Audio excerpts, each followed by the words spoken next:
A viagem não foi rápida nem fácil. Todavia, eles venciam todas as dificuldades e obstáculos com bom humor. Rudy, agora com 14 anos, e seu amigo Yuri, com 8, estavam adorando. Nunca haviam saído da cidade, e agora, surgindo a oportunidade de conhecerem lugares diferentes, mantinham-se alegres e animados. Viajaram aproveitando o tempo. Como os recursos fossem reduzidos, em virtude de terem usado grande parte na compra do veículo e de tudo o que precisavam para a viagem, evitavam gastar luz. Quando encontravam uma hospedaria, pediam um prato de comida e pagavam com trabalho. Todos, até mesmo Yuri, ajudavam fazendo alguma coisa. Nos trajetos desérticos, quando não havia nem mesmo uma casa para pedirem comida, alimentavam-se com o que guardavam para uma emergência. Quando tudo faltava, Andrei caçava pequenos animais. Além disso, sempre podiam contar com os frutos silvestres e a água dos regatos. Assim, ajudados pela temperatura agradável e pelo tempo bom, avançavam celeremente. Um dia, ao aproximar-se da região tão conhecida, Ludmila não conteve as lágrimas de emoção e alegria. Finalmente, chegamos. Entraram na aldeia. Nada tinha mudado durante aqueles anos de ausência. Dirigiram-se à casa de Boris e Masha. Ao passar pelo pequeno portão de entrada, Ludmila viu sua mãe, no fundo do quintal. Esta, ao notar a aproximação de estranhos, veio ver quem estava chegando. Ludmila não pôde deixar de notar as marcas do tempo no rosto da mãe, agora triste e cansado. Sentiu falta do ar risonho, das bochechas coradas, dos olhos vivos e do ar alegre que ela sempre tivera. A senhora fitou os recém-chegados, assustada. O que desejam? Mamãe. Não me reconhece? Sou eu? Ludmila. Ao ouvir aquela voz, a senhora imediatamente olhou para aquela que falara e, apertando os olhinhos, reconheceu a filha, Mila. Minha filha. Pensei que nunca mais fosse vê-la. Abraçaram-se emocionadas, não contendo as lágrimas. Por que demorou tanto? Eu e seu pai sofremos muito com a sua ausência. Agora eu voltei, mamãe. Estou aqui para ficar com vocês. Nisso, ela viu o pai que chegava apressado, limpando as mãos sujas de terra nas calças. Ele olhou a filha, viu o casal, um rapazinho e um garoto. Depois olhou novamente para a filha. Disseram-me que você tinha voltado. Alguém a reconheceu. Viram quando se aproximavam da aldeia e foram me avisar. Mas eu não acreditei. Não depois de tantos anos. Papai. Papai, que alegria vê-lo novamente. Senti muito a falta de vocês. Ela abriu os braços e deu um passo, aproximando-se dele para abraçá-lo, mas ele não permitiu, recuando com ar altivo e rancoroso. Sabe, porventura, tudo o que sofremos após sua partida? Os anos de humilhação que amargamos, ao saber que você preferira seguir um cossaco ao permanecer conosco. Preferir abandonar-nos, simplesmente. Ludmila sabia que seria difícil, mas não pensou que fosse tanto. Não fazia ideia da mágoa e do rancor que seu pai cultivara durante esse tempo todo de ausência. Papai. Eu também sofri muito, acredite. Perdoe-me por tudo que o fiz sofrer. Masha, que era mãe e, como todas as mães, mais compreensiva, procurou acalmá-lo. Boris, por favor, não estrague este momento de reencontro.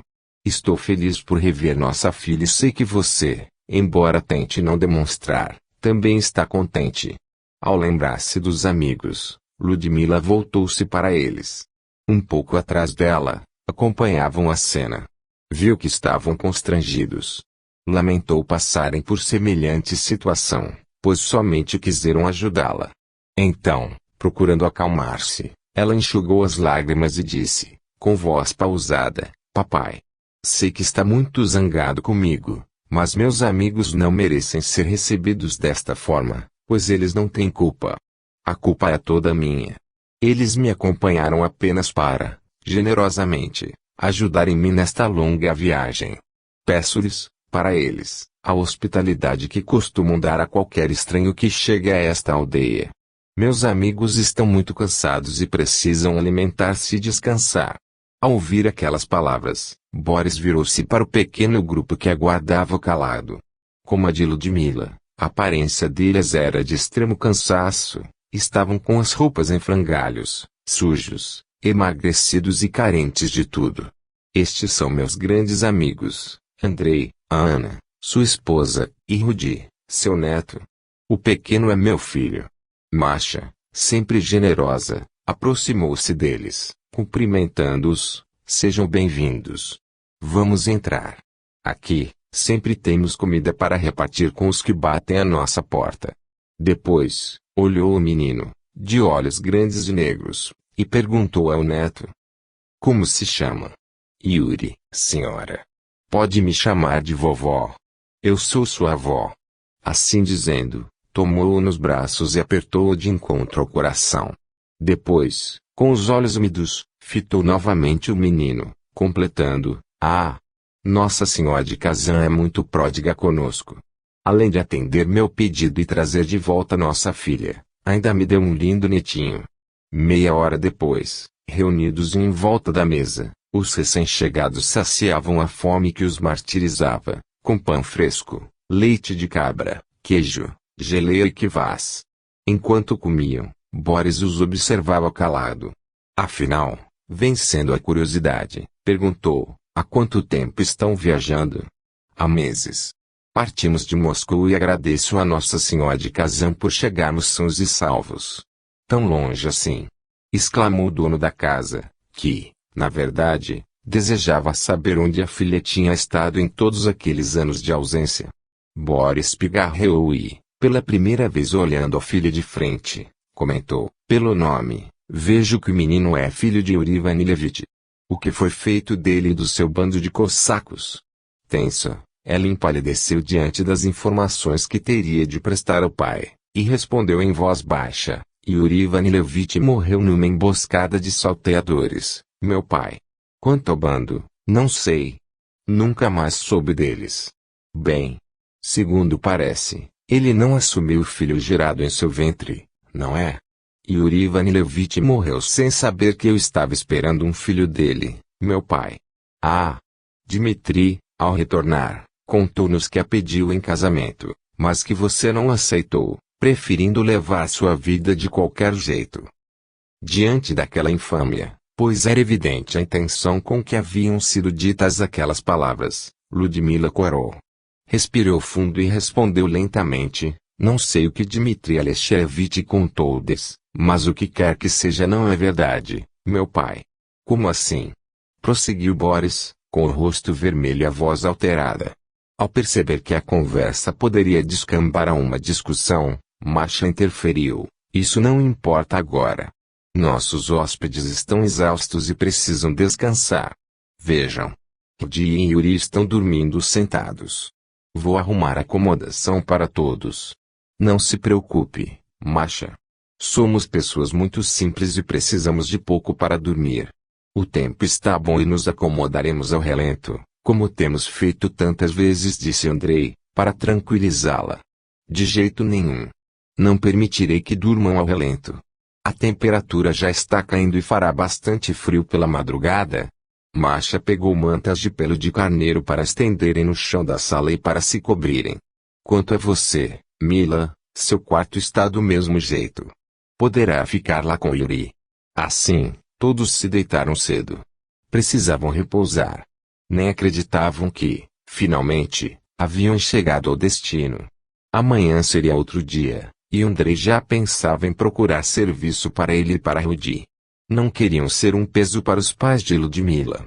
Na manhã seguinte, ao despertar, sentiram o cheiro de pão fresco, assado por Masha. A dona da casa levantara-se bem cedo para preparar a refeição, visto que nada sobrara do dia anterior. Boris há horas trabalhava nas desatines. Rudi acordou e foi chamar Yuri para fazerem o reconhecimento da região. Queriam passear pela aldeia, conhecer tudo. Após comerem, pediram permissão para sair. Masha, podemos caminhar pela aldeia? Certamente. Depois, levarei Andrei até onde Boris está trabalhando. Nós também queremos ir. Responderam os dois garotos. Sem dúvida. Podem passear à vontade. Mais tarde iremos ver Boris. Os jovens saíram e Andrei tocou no assunto que incomodava. Masha, preciso conseguir um serviço. Não posso ficar sem fazer nada. Também iremos precisar de uma casa. Porventura terá na aldeia alguma desocupada? Não. Aqui é difícil. Os moradores não costumam deixar a aldeia. Só quando alguém morre e não tem descendentes, uma esba fica vazia. Mas não lhe cause isso preocupação. Pode levantar uma esba aqui, perto da nossa. Madeira é o que não falta, e os vizinhos sempre ajudam na construção. Enquanto isso, serão nossos hóspedes. Andrei olhou para a esposa, mais aliviado. E para conseguir serviço, com quem eu falo, Masha? Ao chegar, viram uma mansão, do outro lado da aldeia. Ele fez um gesto negativo com a cabeça. Fique tranquilo. Saia caminhando e logo verá, um pouco mais distante, uma grande mansão, com muro alto e portão de ferro. E lá a residência do Barini, dono destas terras. Fale com o intendente dele, Alexei Grotchenko. Andrei levantou-se e, com gesto de mão, saiu, enquanto sua esposa permanecia na isba, ajudando Masha nas tarefas domésticas. Logo, as duas ficaram amigas. Uma hora depois, Andrei voltou contente. Conversara com o intendente e este o mandara trabalhar junto com Boris na plantação. Ludmila desejava andar também pela aldeia, mas estava um pouco receosa da reação dos moradores, em virtude da maneira como dela saíra. Logo, porém, as amigas começaram a aparecer para visitá-la, informadas de seu retorno. Estavam casadas, tinham filhos e haviam engordado. Em pouco tempo, todos se adaptaram à vida na aldeia. Capítulo 20. Dmitri Alexeyevich. Após abandonar Ludmila, enlouquecido ao saber que a mulher amada esperava um filho de seu rival, que considerava um inimigo e odiava com todas as forças de seu coração, Dmitri Alexeyevich voltara à aldeia. Com o transcorrer do tempo, porém, seus sentimentos haviam abrandado, a raiva esvaíra-se-ia muito, não existia mais razão para o ciúme, e Dmitri passou a lamentar a atitude que tomara num momento de exasperação. Após alguns anos, favorecidas pela distância, as lembranças tornaram-se mais amenas, e Dmitri começou a recordar o passado com saudade. Sentia falta das longas conversas que tinha com Ludmila, de seu riso espontâneo e encantador e, especialmente, do carinho e da amizade que sempre existira entre eles. O coração aquietou-se no peito, e a chama do amor voltou a queimar dentro dele, levando-o a passar noites em claro a cogitar o que teria acontecido com ela. Nunca mais tivera notícias e, às vezes, julgava até que ela pudesse estar morta, por ter sido abandonada no meio daquela pequena estrada, sujeita a malfeitores e animais ferozes. Recriminava-se por não ter aceitado a gravidez de Ludmila. Que importava se aquele filho era de outro homem, que não existia mais, pois estava morto e enterrado, não representando, portanto, nenhum perigo. Se tivesse agido de outra forma, teria conservado a mulher amada, e o filho que ela estava gerando cresceria a seu lado, seria dele e de ninguém mais. À força de tanto amá-la, tinha certeza de que a lembrança do rival desapareceria do coração dela.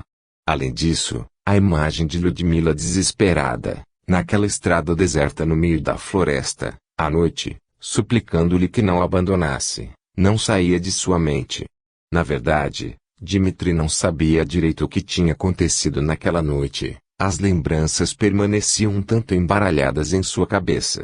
Apesar disso, vez por outra, laivos de imagens surgiam, e ele via-se bebendo, berrando com ela, discutindo, enlouquecido pela raiva, depois, para sua vergonha, dando-lhe bofetadas no rosto, enquanto ela gritava de dor, arremessada ao solo. Diante disso, cheio de remorsos, culpava-se por qualquer coisa que tivesse acontecido com Ludmila. Assim, quando recebeu a notícia de que ela havia retornado à aldeia, seu coração passou a bater forte e desenfreado, como cavalo selvagem em disparada, e Dmitri encheu-se de novas esperanças. No íntimo, convivia com um turbilhão de emoções desencontradas e não sabia o que fazer. Ele temia a reação dela, por conhecer, sobejamente, seu caráter reto, a altivez e a dignidade, e, em virtude disso, evitava encontrar-se com ela. Todavia, não suportava mais a ansiedade entre o desejo de revê-la e o medo de como seria recebido. Por outro lado, como o sentimento de culpa e de remorso oprimiam-no, precisava saber se ela já lhe perdoara. Caso contrário, pediria seu perdão, nem que fosse necessário humilhar-se, ajoelhando-se a seus pés. Apesar de sua boa disposição, tinha medo desse encontro, que seria muito difícil. E, por isso, retardava-o. Chegou um momento, porém, em que Dmitri não suportou mais essa situação. Assim, algum tempo depois, enchendo-se de coragem, decidiu-se. Tomou um bom banho, vestiu-se com capricho, penteou os cabelos, colocando sebo de carneiro para domá-los e, montando seu cavalo, dirigiu-se à casa de Masha e Boris. Bateu e aguardou. Um garoto atendeu à porta. Tirando o gorro da cabeça, Dmitri perguntou surpreso: "Quem é você?" "Sou Yuri." Aquele nome agitou suas fibras mais profundas.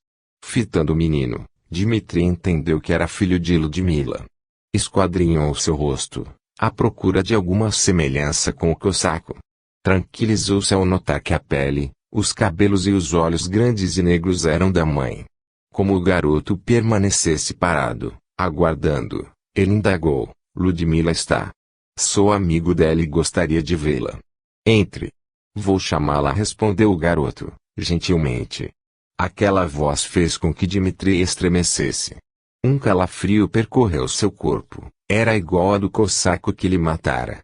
Pouco depois, Ludmila entrou na sala, enxugando as mãos no avental.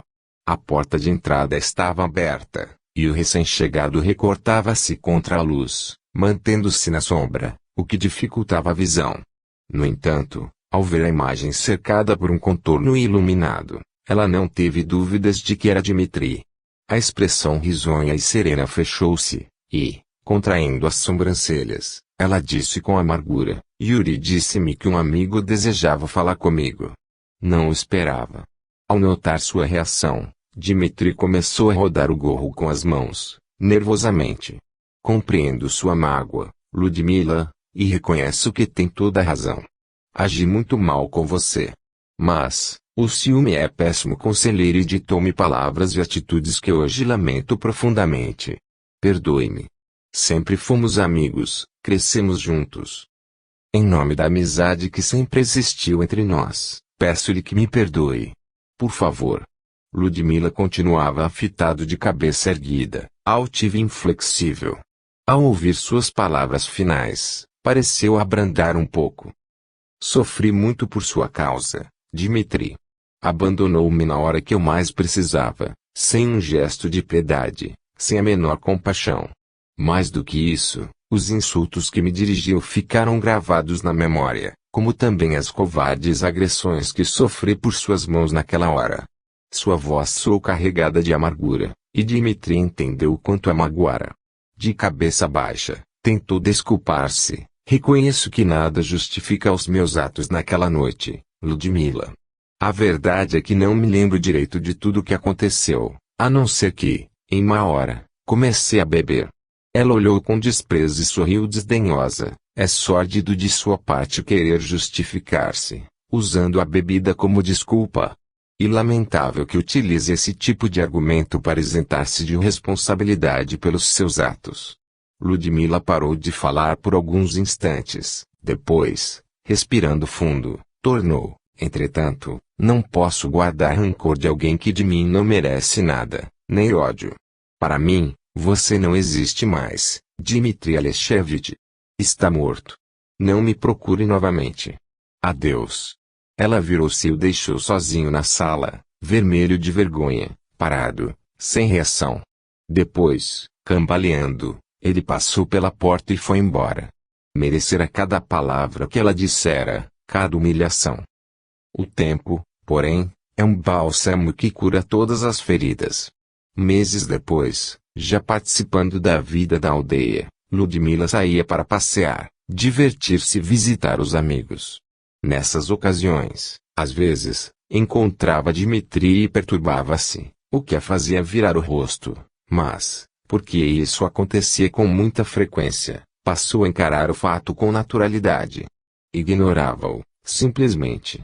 Talvez por ter jogado no rosto dele todo o seu desprezo, por vê-lo humilhado à sua frente, sem uma reação sequer, talvez isso tenha retirado de seu íntimo ressentimento, a amargura de ter sido abandonada em momento tão doloroso de sua vida. Seja por esse ou por outro motivo, a verdade é que ela já não se incomodava ao vê-lo. Considerava Dmitri indiferente, eis tudo. Com isso, ele nunca mais se aproximou dela. Ao chegar à festa da primavera, ocasião em que todos se reuniam na praça, para comemorar o fim do inverno, convidaram Ludmila para dançar, e ela, depois de muitos anos, voltou a fazer uma das coisas que mais gostava. O olhar triste de Dmitri acompanhava todos os seus movimentos, o que não passou despercebido a ela. A mágoa que sentia dele arrefecera. O prazer por estar de volta ao lar e junto da família fez com que Ludmila se tornasse menos amarga, menos ressentida e mais alegre. O fato é que, nessa festa, fez questão de mostrar-se com melhor aparência. Vestiu seu melhor traje, passou carmim nos lábios e nas faces, penteou os cabelos negros, enfeitando-os com flores. Ao olhar-se num pequeno espelho de metal polido que trouxera resquício do luxo que desfrutara em casa a de Madame Trousseau, sorriu ao reconhecer que ainda era muito bela. Quando começou a dançar, cada gesto seu, seduzia e encantava. À luz das fogueiras, a assistência batia palmas, enquanto o ritmo tornava-se ora mais forte e impetuoso, ora mais suave e melancólico. Nesse clima, Ludmila intensificava os frenéticos movimentos e pisadas firmes, até o final, sempre brusco e apoteótico. O coração de Dmitri batia vigorosamente, e ele arfava, levando a mão ao peito. Ludmila, relanceando o olhar em torno para agradecer aos aplausos, não pôde deixar de notar seu olhar ardente, que parecia devassá-la e que ela tão bem conhecia, a fitá-la com paixão. Ainda recuperando o fôlego, após a dança, ela sorriu, sedutora. Sentia-se vitoriosa. Estava vingada. Cumprimentada por todos, somente Dmitri não se aproximou. Andrei, a Ana, Rudi e a Teori estavam maravilhados. Não conheciam esses dotes de Ludmila e acompanharam a apresentação bastante emocionados. Boris e Masha trocaram um olhar de entendimento, respirando aliviados. Finalmente, tudo voltava ao normal, a filha estava em seu lugar, de onde nunca deveria ter se afastado, e eles estavam felizes. Com o passar dos meses, Ludmila foi obrigada a enfrentar seus pais que, vez por outra, voltavam ao assunto, falando-lhe do amor que Dmitri nutria por ela, tanto que nunca aceitara outra noiva, embora existissem várias interessadas. Andrei, Ana e Rudi, que agora moravam numa esba próxima, não escondiam a amizade pelo rapaz, que lhes parecia honesto e bom, sempre prestativo e dedicado em tudo o que fazia. Sem contar que, com a morte do pai, Dmitri tornar-se o intendente da propriedade, respondendo por tudo diante do patrão. Sob o peso dessa pressão, Ludmila resistia valentemente. No entanto, após meses e meses de cerco fechado, ela acabou capitulando. Seus pais, juntamente com Andrei e esposa, certa ocasião resolveram ter uma conversa séria com ela. Tomando a palavra, disse Boris: minha filha, estou ficando velho. Nem eu nem sua mãe viveremos para sempre. Repugna-nos deixá-la só com seu filho, nosso querido neto, Yuri.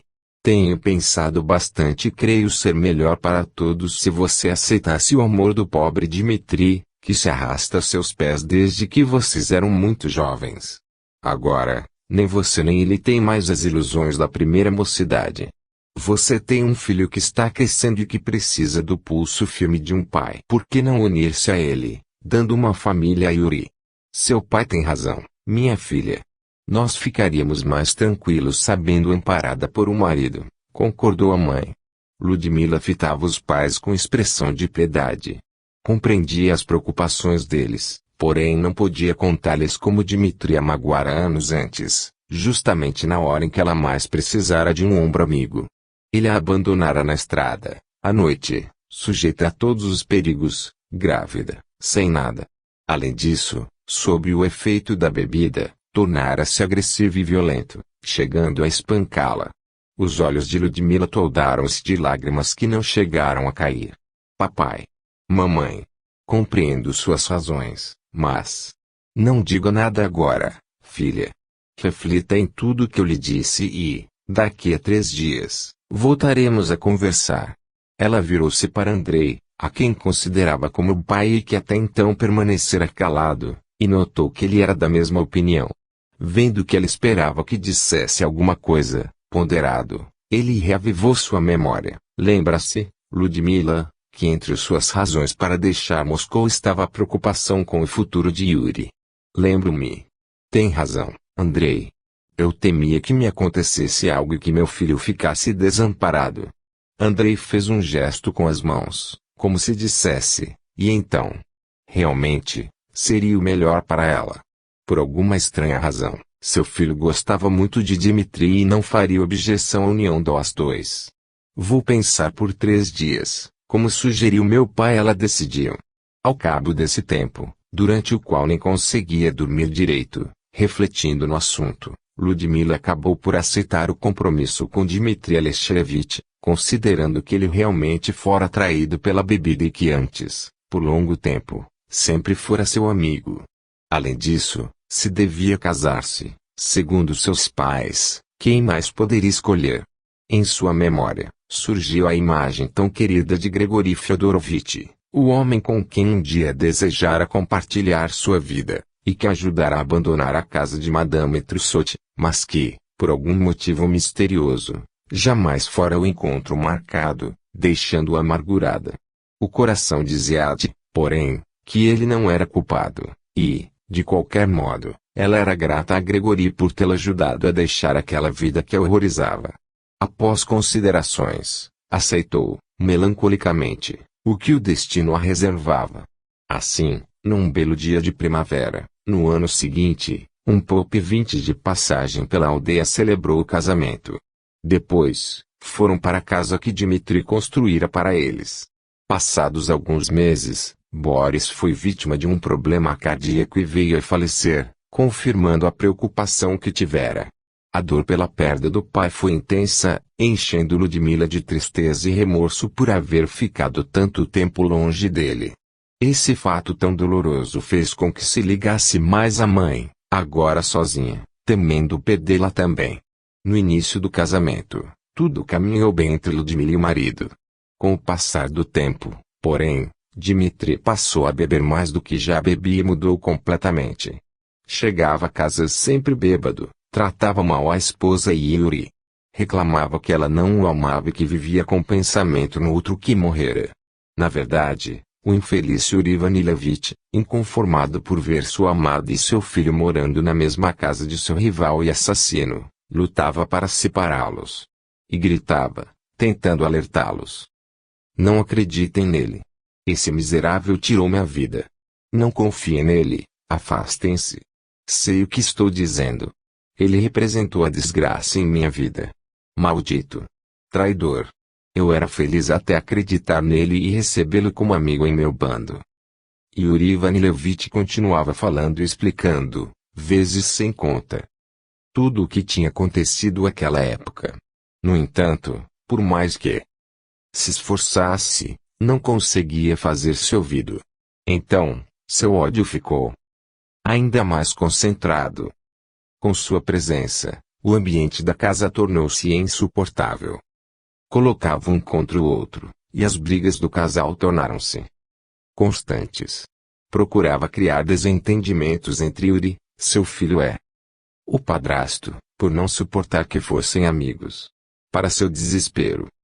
Apesar das grosserias de Dmitri, o garoto não reagia, mantém 20. Sacerdote da Igreja Ortodoxa, de categoria inferior na escala hierárquica. Doce equilibrado, o que deixava o infeliz pai desencanado louco de raiva e frustração.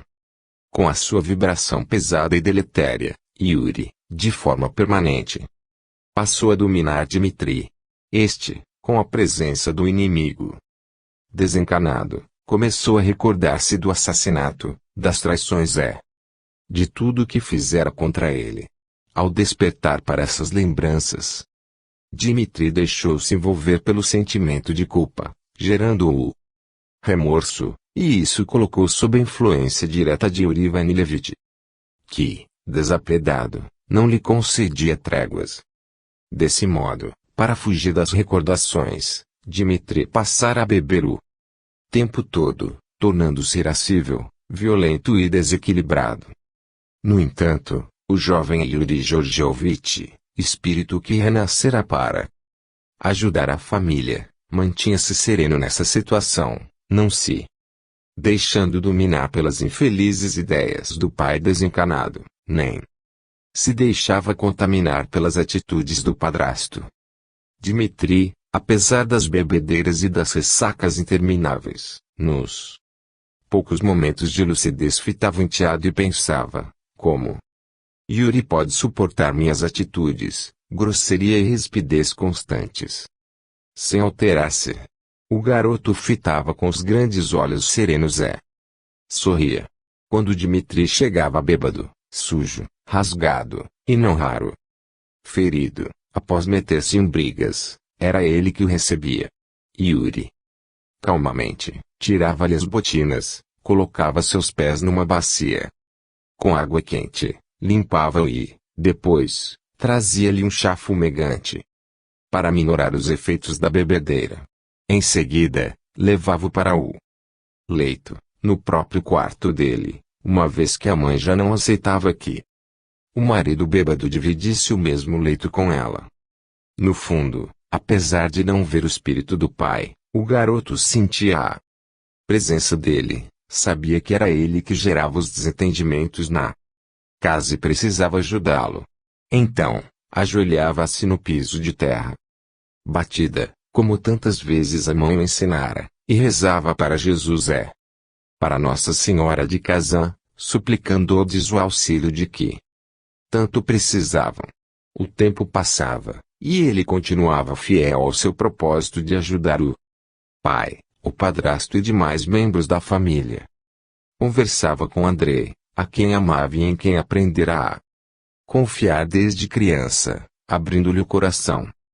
Andrei, não sei o que aconteceu para que meu pai sinta tanta raiva de Dmitri. Contudo, sei que existe uma razão, e não é apenas porque minha mãe casou-se com ele. Há problemas muito mais sérios envolvidos nesse caso. O idoso, com sua experiência em tudo o que Yuri lhe contava, também aprenderá a acreditar na continuidade da vida após a morte, e balançava a cabeça, concordando. Tem razão, meu filho. Não sabemos a história que há por trás desse ódio, mas um dia tudo isso vai ter fim, com certeza. Por isso, vamos continuar rezando para ajudar todos os envolvidos. Com o passar do tempo, o exemplo do jovem Yuri foi despertando outras ideias no pai desencanado. De tanto ouvir suas orações endereçadas a ele, Yuri Vanilevich comoveu-se. Sem perceber, foi mudando suas íntimas disposições, tornando-se mais brando, menos agressivo, pois sabia que o seu comportamento atingia aquele que tanto amava, seu filho. Então, apesar de não deixar a casa, começou por afastar-se dos encarnados, observando-os a certa distância, triste e sofredor. Chegou um momento em que sentiu o desejo de abandonar aquele lugar. Afinal, nem sabia há quanto tempo sofria daquele jeito.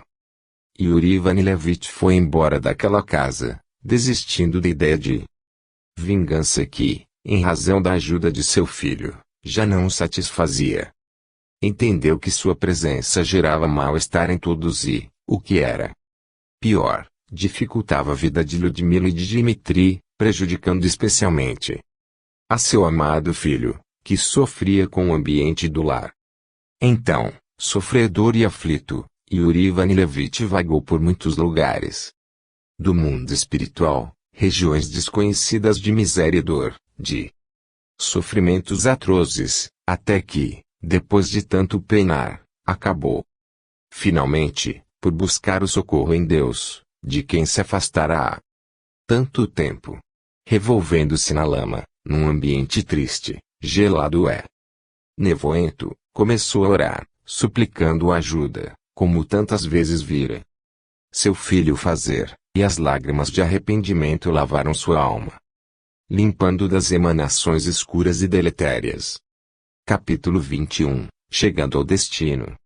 Quase 2 anos se passaram, na busca constante por descobrir notícias da mulher amada. Gregory e seus companheiros venceram longos trajetos, prosseguindo sempre atrás do objetivo. Muitas vezes tiveram de parar, não raro durante meses, em virtude do estado de saúde de Gregory Fyodorovich, bastante abalado pelas precárias condições da viagem. Mesmo quando havia condições de prosseguir, a carruagem rodava lentamente, pois os solavancos, em virtude das pedras e depressões do solo, atingiam muito duramente Gregory, que sentia dores horríveis ao menor balanço. Apesar de viajarem devagar, eram obrigados a paradas constantes para que ele pudesse refazer-se dos incômodos. Além disso, o percurso obrigava-os a se aventurar por territórios inóspitos, correndo perigos de toda a sorte, como serem atacados por salteadores, tão comuns naquelas estradas e sempre temíveis. Também as rudes condições do trajeto e a falta de comodidade, a que Gregory não estava habituado, transformaram a busca desesperada numa verdadeira saga. Os companheiros de viagem, Oleg e Viktor, agora mais amigos do que servidores, sofriam calados, longe do olhar do Senhor. Suspiravam de tristeza, distantes do torrão natal e desejosos de retornar o quanto antes. O pior, o mais difícil nisso tudo, é que não tinham nenhuma expectativa de mudança, não havia esperança em seus corações de que, algum dia, pudessem retornar a Moscou. Quando o senhor finalmente dormia, após um dia estafante, sentavam-se para conversar, fosse à mesa de uma hospedaria, à luz de uma vela, ou ao relento, quando o tempo permitia. Nessas ocasiões, sob o manto estrelado, falavam mais livremente sobre seus problemas e analisavam a situação que ora atravessavam, tentando encontrar uma solução e refletindo no que poderia ser feito. Terminavam sempre fitando o céu, de madrugada, suplicando a Nossa Senhora de Kazan que os socorresse, que Gregory Fyodorovich conseguisse atingir seu objetivo de encontrar a amada de seu coração e que não viesse a encontrar a morte longe da terra natal. Finalmente, aproximaram-se dos montes Urais. À distância, os contrafortes da cordilheira os impressionaram pela grandeza e majestade. Emocionados, choraram de alegria e alívio, ajoelhando-se no solo para agradecer a Deus. No dia seguinte, no sopé da montanha, acamparam pela última vez, antes de iniciarem a subida. Oleg acendeu uma fogueira e comeram o que ainda tinham de reserva, adquirido na última parada. Ali, aquecidos pelo fogo, que colocava reflexos avermelhados em seus rostos mais animados, planejaram o que fazer. Muito bem. Finalmente estamos mais perto do objetivo. Agora, iremos de aldeia em aldeia, perguntando por Ludmila e seu filho Yuri. Tenho certeza de que vamos achá-los. Senhor, já pensou que ela pode estar casada? Ou mesmo? Enfim. Tentou perguntar Victor, que se calou, temendo continuar. Gregory fitou-o com firmeza. Sei o que quer dizer, Victor. Que talvez ela possa ter morrido. Não, algo me diz que está viva em algum lugar. Não importa. Preciso ter qualquer notícia de Ludmila, sejam elas quais forem. Estou preparado para tudo. Após acabarem de comer, acomodaram-se para dormir. A ansiedade, porém, fez com que nenhum dos três conseguisse conciliar o sono. Na manhã seguinte, levantaram-se cansados. Puseram-se a caminho, calados, cada um remoendo os próprios pensamentos. Oleg e Victor sentiram-se mais esperançosos de poderem retornar a Moscou, se conseguissem notícias de Ludmila. Se Gregory optasse por permanecer nos Urais, que ficasse, era a decisão dele. Quanto a eles, retornariam. Conforme conversado tantas vezes, comprariam bons cavalos e, sem amarras de qualquer espécie, viajariam bem mais rápido. Gregory, ao contrário, em virtude do questionamento de Victor, na noite anterior, sentia o peito opresso e angustiado. Apesar da resposta que lhe dera, temia realmente, no fundo, que as notícias não fossem boas ou que ela, sua amada, jamais tivesse conseguido retornar à sua aldeia natal. Assim, a cada vilarejo encontrado, indagavam por uma mulher cujo nome era Ludmila e que tinha um filho chamado Yuri. Mas nada de conseguir a notícia tão esperada. E assim prosseguiram. Por essa época, esgotado e sofrido pelos desentendimentos com minha esposa, Sofia, um dia eu saí de casa, pela madrugada, e pela última vez. Minha filha Tatiana foi atrás de mim, alcançando-me. Tentou convencer-me a voltar, mas recusei. A decisão fora definitiva. Tomei o trem, porém eu estava muito doente, febril, e o vagão gelado, sem aquecimento, piorou meu estado. Passando mal, fui obrigado a descer do trem numa cidadezinha, Astapovo. Apedado de minha situação, o chefe da estação, um bom homem, recolheu-me, cedendo-me um pequeno quarto, ali mesmo fatos sobejamente divulgados pela imprensa do mundo todo. Ali permaneci, até que a morte orgânica me colhesse, obrigando-me ao retorno à verdadeira vida. Ao tomar conhecimento da surpreendente vida post-mortem, encantei-me com tudo. Recuperei-me, auxiliado por benfeitores espirituais e ciceroneado por Boris Pietrovitch, amigo da última encarnação, que reencontrara no além, que escancarou, aos meus olhos deslumbrados, as belezas dessa nova morada. Dispondo-me ao trabalho, tornei-me um servidor do bem, auxiliando necessitados e sofredores de ambos os lados da vida. Certa ocasião, comecei a receber pedidos de ajuda de alguém que eu não conhecia. Os apelos vinham de uma região de grande sofrimento no umbral inferior. Habituado a esse tipo de ação, desloquei-me até lá, com mais 2 servidores do bem, e, em meio à vegetação triste e sem cor, localizei um homem que, sentado numa pedra, com os braços a sustentar a cabeça, chorava, enquanto eu percebia seus pensamentos, em forma de súplica. Piedade, meu Deus! Sei que errei muito e que provoquei o sofrimento dela. Agora, todos estão sofrendo e nada posso fazer, não consigo. Socorra-me, Senhor, ajude-me. Nesse momento, crivei meus olhos naquele espírito, sem entender a razão pela qual suas súplicas foram a mim direcionadas. Não o conhecia. Pelo menos, em sã consciência, não me lembrava dele. De qualquer modo, era alguém que sofria muito. Calando meus íntimos questionamentos, cheio de piedade, aproximei-me mais, colocando a mão em sua cabeça. Meu irmão, lembre-se de que o Senhor é Pai de todos nós, e ninguém está desamparado sob as suas vistas magnânimas. Seja qual for seu problema, confie. A bondade e a misericórdia de Deus nos envolvem, mesmo que não percebamos sua presença. Assim, acalme-se, serene seu coração. Por que chora, meu irmão? O que o aflige? Ele ergueu a cabeça, ao ouvir minha voz. Ao ver seu semblante em lágrimas, tive a certeza de que não o conhecia. Era um cossaco, identifiquei pelos traços fisionômicos e pelas vestes, embora andrajosas. O infeliz arregalou os olhos e fitou-me, caindo de joelhos na gramínea vala. Deus ouviu minhas preces. Ó, mensageiro divino! Ajude-me! Sofro muitíssimo. Ao ver aquele infeliz ajoelhado a meus pés, imediatamente segurei seus braços com delicadeza e recoloquei-os sobre a pedra, enquanto a segurava ali. Engana-se, meu filho. Não sou um mensageiro divino. Sou apenas seu irmão. Ele chorava de alívio e gratidão. Coloquei a mão espalmada sobre sua cabeça, desejando conhecer suas íntimas dificuldades, para melhor ajudá-lo. E, como se estivesse narrando sua história, pude ouvir seus pensamentos, que giravam sempre em torno dos mesmos acontecimentos, enquanto as cenas surgiam diante de meus olhos. Certa ocasião, Cansado de cavalgar, entrei com meus homens numa das aldeias do Ural. Era noite e procurávamos abrigo, quando vimos que os moradores estavam reunidos na praça. À luz das fogueiras, vi uma jovem dançando. Encantei-me com ela, que não me saiu mais da mente. Ah! Aquele momento modificou minha vida. Ao deixar a aldeia, levei-a comigo, pois ela também me amava.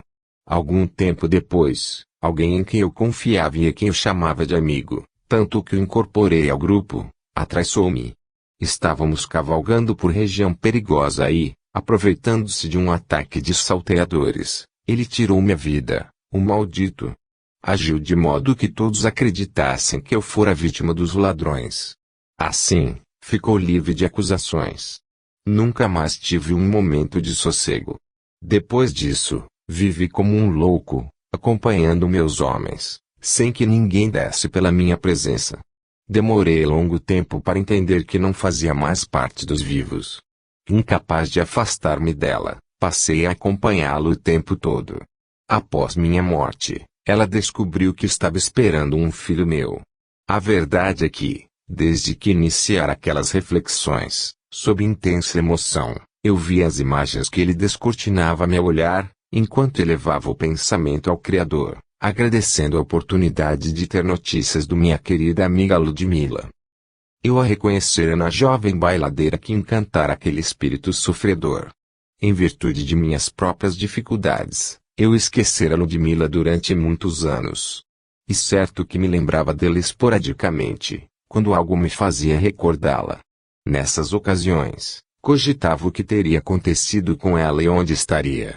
Mas nada fazia para obter resposta aos meus íntimos questionamentos, uma vez que meus próprios problemas dilapidavam todas minhas energias.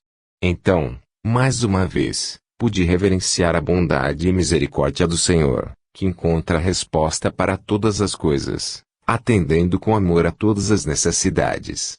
Naquele instante, pude entender a ligação que existia entre mim e aquele ser tão desventurado. Ambos tínhamos ligações com Ludmila, cujo destino não era indiferente nem a ele nem a mim. Enquanto mantinha a mão em sua fronte, continuei a visualizar tudo o que acontecera. Então revi a luxuosa mansão de Madame Trousseau, a interferência dele, espírito desencanado, na vida de Ludmila, utilizando-se de todos os momentos para estar junto dela, como também suas manobras para afastar concorrentes. E, o mais dramático, sua interferência na decisão que mudaria a vida daquelas pessoas. A meus olhos, apareceu a imagem de Ludmila, de comum acordo com meu amigo Grigori Fyodorovitch, fugindo da mansão de Madame Trousseau, de modo a começar nova vida. Yuri Ivanilevitch, porém, cheio de ira, aproveitou-se da carruagem que vinha em disparada, pela outra rua, e assustou os cavalos, provocando o acidente que quase matou meu amigo, além de impedir Grigori e Ludmila de se encontrarem. Depois, ele fez de tudo para convencê-la a retornar à mansão e ficar sob a proteção de Madame Trousseau. Contudo, como ela não aceitasse suas sugestões, amargurado, Yuri acompanhou-a pelas ruas da cidade, com o filho nos braços, sem saber o que fazer ou para onde ir. Ela passou frio, fome e toda sorte de privações. Ele ficou apavorado ao vê-la aproximar-se do rio, percebeu seu desejo de atirar-se nele, e, desesperado, acordar o bebê, que chorou e fez com que ela desistisse da ideia. Ludmila afastou-se o mais rápido possível daquele lugar, chorando, horrorizada com as próprias intenções. Passado o momento de perigo, prosseguiu confiante no socorro de Nossa Senhora de Kazan, até que conheceu Andrei e foi para os cortiços de Moscou, recolhida por ele, que se apredara da infeliz jovem. Somente então pude entender todos os envolvimentos daquele caso tão misterioso, que levara Grigori, desesperadamente, a contratar pessoas para descobrir o paradeiro de sua amada. E vi mais, a ação odiosa de Yuri Ivanilevitch contra aquele a quem Ludmila realmente amava, Grigori Fyodorovitch, cercou de espíritos malfazejos em Paris. Tais entidades eram cossacos, seus fiéis companheiros, que, retornando ao mundo espiritual, reencontraram-no e aliaram-se a ele, para atormentar o rival. Yuri queria evitar que ele retornasse à Rússia e reencontrasse Ludmila. Graças a Deus, o socorro chegou por intermédio da fé fervorosa e prece de Rosemary, uma criada. Isso possibilitou o afastamento das entidades que tanto maltratavam Gregory, deixando-o enfermo. Continuando por suas lembranças, vi quando Ludmila e o filho Yuri, juntamente com Andrei, Anne e Rodi, puseram-se a caminho dos Urais, rumo à aldeia natal da moça. Respirei fundo, cheio de piedade daquele espírito que, por ter sido traído, procurara vingar-se, comprometendo-se ainda mais perante a lei divina. Então, envolvendo-o com afeto, disse-lhe: meu irmão, é chegada a hora de sua libertação. Tranquilize-se e relaxe. Será levado a um local onde poderá começar vida nova. O Senhor sempre nos concederá novas oportunidades de regeneração. Antes, porém, deve reajustar-se perante a lei divina. Confie em Deus. Fiz um sinal aos 2 servidores do bem que me acompanhavam, e eles abriram um amplo lençol, estendendo o necessitado sobre ele. Dentro em pouco, estávamos de volta ao nosso lar, no além, a colônia Estrela da Manhã. Levado ao hospital, Yuri Ivanilevich receberia todo o tratamento necessário à sua recuperação. E eu, agora de volta ao caso Ludmila, procurei informações, de modo a localizá-la rapidamente. Após realizar, com a brevidade possível, as obrigações que me foram destinadas, deixei nosso recanto de paz, rumo à crosta planetária. Ao chegar a Ural, não foi difícil encontrar seu paradeiro. Assim, foi com imensa alegria que tornei a ver Andrei, Anne e Rodi, agora um moço responsável e trabalhador. Mas a emoção e o carinho que senti ao rever a querida Ludmila, após tantos anos, fez com que meu coração se expandisse em eflúvios de amor. Junto dela estava Yuri, um belo jovem, em quem se percebia uma alma superior, pelas emanações de luz que dele se exteriorizavam. Casada com Dmitry Alexeyevich, minha amiga atravessava período bastante tumultuado. A ausência de Yuri Ivanilevich, agora sob cuidados hospitalares, sem dúvida colaborara na melhora do ambiente do lar. Todavia, as emanações pesadas e doentias ainda persistiam, uma vez que o dono da casa prosseguia agindo da mesma forma, isto é, ingerindo bebidas alcoólicas todos os dias, o que lhe dificultava o cumprimento das obrigações no serviço e complicava as relações familiares. Procurei isentar-me de qualquer julgamento e aquilatar a real condição de todos os envolvidos, para ajudar com acerto. Em atendimento ao meu apelo, o amigo Boris Pietrovich veio ao meu encontro. Analisando a situação, estabelecemos algumas prioridades no socorro aos encanados. Para auxiliar realmente, precisávamos buscar apoio em pessoas com ascendência moral sobre Dmitry. Antes, porém, fazia-se necessário que conhecêssemos as raízes dos problemas atuais. Desse modo, retornamos à nossa colônia Estrela da Manhã, buscando, nos registros espirituais, as matrizes dos relacionamentos ocorridos entre os componentes desse grupo de espíritos. Dentro em pouco, estávamos de posse das informações que procurávamos.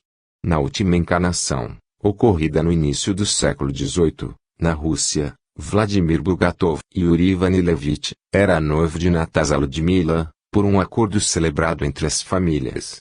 Com o tempo e a convivência, Vladimir passou a amá-la, embora Natasa, vaidosa e fútil, fosse apaixonada por Mikhail Ulyanov Gregory Fyodorovich, um belo e elegante rapaz, que tinha o defeito de ser pobre, razão pela qual Natasa nunca se casaria com ele, ainda mesmo que o acordo com Vladimir fosse rompido.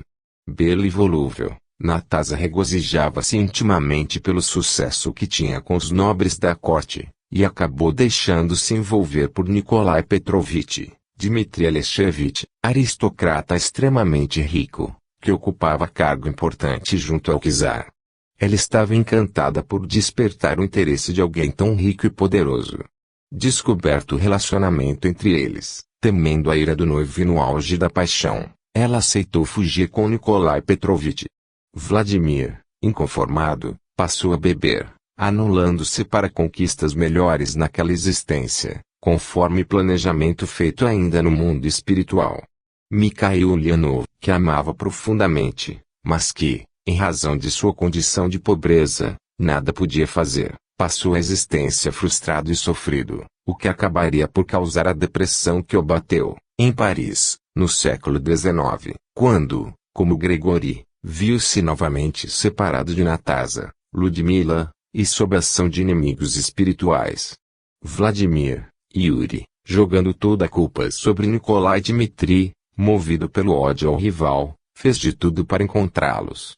Ao descobrir o esconderijo dos amantes, um palácio que Nikolai possuía numa província, preparou-lhe uma armadilha. Aproveitando a ocasião em que ele estava sozinho, sem sua escolta, obrigou a um duelo. Como fosse mais ágil e forte que Nikolai, matou com uma estocada certeira, após cansar-se da brincadeira, em que vira o rival sofrer sob seus ataques. Retornando ao mundo espiritual, os desentendimentos prosseguiram de parte a parte. Aquele que estava em situação de vantagem espezinhava o outro. Depois, a situação se invertia, continuando ambos nessa disputa ferrenha. Quanto a Natasa, Ludmila, que não era de mau coração, apenas vaidosa e volúvel, agora arrependida dos erros que cometera, desejava reconciliar os opositores, ajudando ambos. No fundo, ela amava Mikhail, Gregory, de todo o coração. Todavia, com seu modo inconsequente de agir, gerara grandes males aos envolvidos. Se Natasa tivesse respeitado o acordo de casamento com Vladimir naquela época, mesmo sendo fruto de decisões familiares, como era tradição, isso seria suficiente para que os males atuais deixassem de existir. Tal união fora o meio que a justiça divina utilizara para corrigir desatinos cometidos por ela, no passado, contra o noivo Vladimir. Assim, deu-lhe a oportunidade de, no convivência com Yuri Vanilevich, redimir-se perante ele e perante si própria.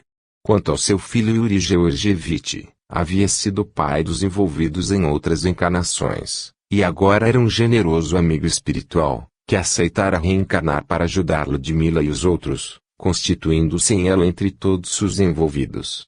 De posse de tais informações, tínhamos mais condição de entender os meandros daquele drama, para tentar ajudar o grupo.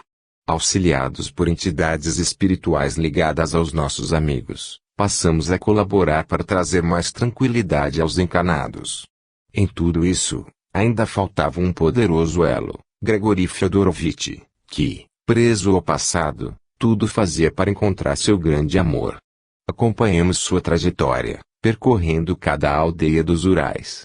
Certo dia, cansados de tanto procurar sem resultado, os viajantes, ao chegaram até um local onde a estrada se bifurcava, sentiram-se indecisos sobre qual dos caminhos seguir, quando, então, viram aproximar-se uma carroça com um casal.